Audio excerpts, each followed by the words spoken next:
here, Ben Me McClintock. too. Ben, Hey welcome everyone. to our Dev Q&A. Glad to have you. And we're excited because you're going to show us a little bit in the sim of what we got going on here. You're sharing your screen. We're taking a look inside the cockpit. Yeah, exactly. So I've got a few different parts of the Caribou I want to show everyone. So just a bit of background on the Caribou. It's the ultimate short takeoff and landing machine. It first flew in 1958 and entered service in 1961. Most Caribou went into military service, but some performed civil missions. And the Caribou served with the Royal Australian Air Force up until 2009. So just taking a tour of the main panel here, you can really see the level of detail we've gone into. You can tell that this panel has had multiple layers of paint applied over the years, and that's true to some of the reference aircraft that we had.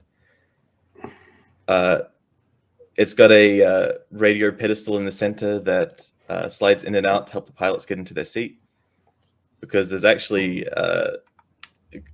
quite a step up from the main cabin to get to where the pilots sit. Some of the details on the overhead, so you can see all of the cables going into the throttle. The throttle has the friction lock modeled, so the gust lock, so that stops the throttle from moving fully when you're on the ground. If we turn around behind very slowly, you can see we've got things like the circuit breaker panel, and we actually tried to make quite a few of these work. So just as an example of that, if we change the time to night a little bit more, we'll leave the battery on.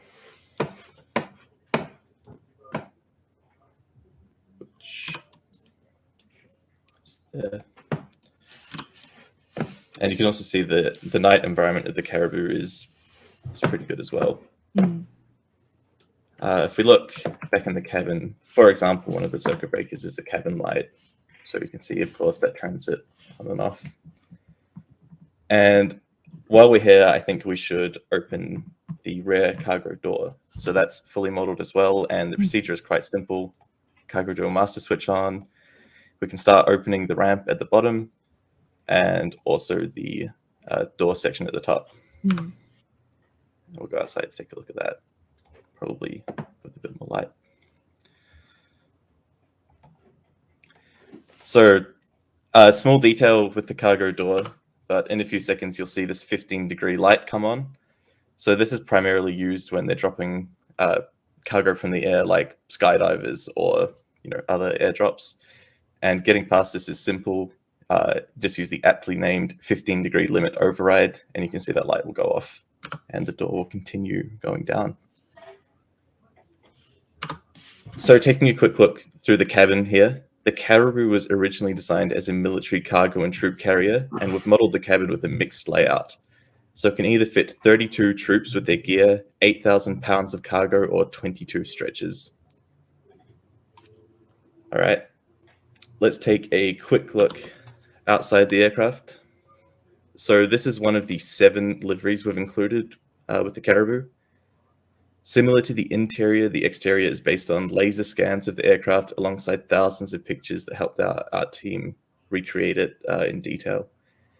You can see just some of the details, especially in the landing gear, or if we take a peek inside the engine, you can see we've modeled lots of those details. One of the really unique features of the Caribou, I guess, is the wing has both anhedral and dihedral components, and it has flaps that are massive. So I'll quickly start the engines with Control E, but you can also use the checklist or start it by flicking the switches. You can't hear it, but the sounds are really, really good. And I'll start lowering the flaps, and you'll be able to see that even the ailerons are part of the flap system, and the inboard flaps here go down to 60 degrees, which is part of the reason the Caribou has such a good slow speed performance. It stalls at 59 knots, which is only 10 knots more than the Cessna 172. And when you're standing next to the Caribou, you can really see just how tall it is. So with the real reference aircraft, I stood here and was thinking, wow, this is actually quite big. So the tail, the total height of the aircraft is 31 feet, or just under 10 meters. So if we've got some time left still, I'd like to really quickly take off just to show the short field performance. And I'll just quickly close the doors because it would be embarrassing if the pilot forgot that. And we'll just taxi over to the runway really quickly.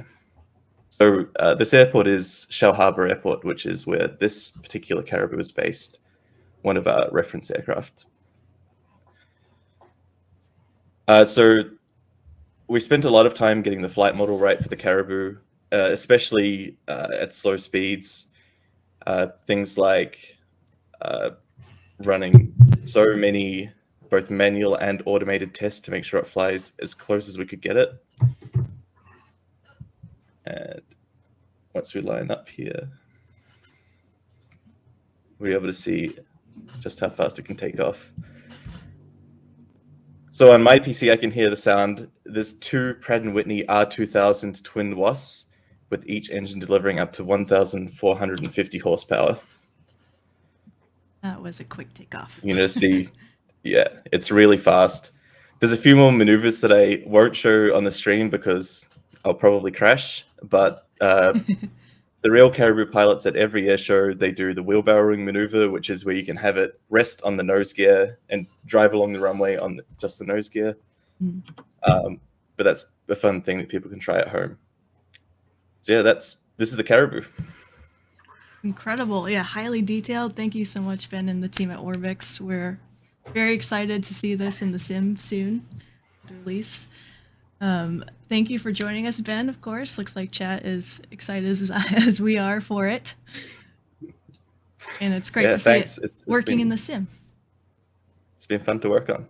Thanks, everyone. Awesome. Great job, Ben. Thank you. Thanks, Ben. Thanks.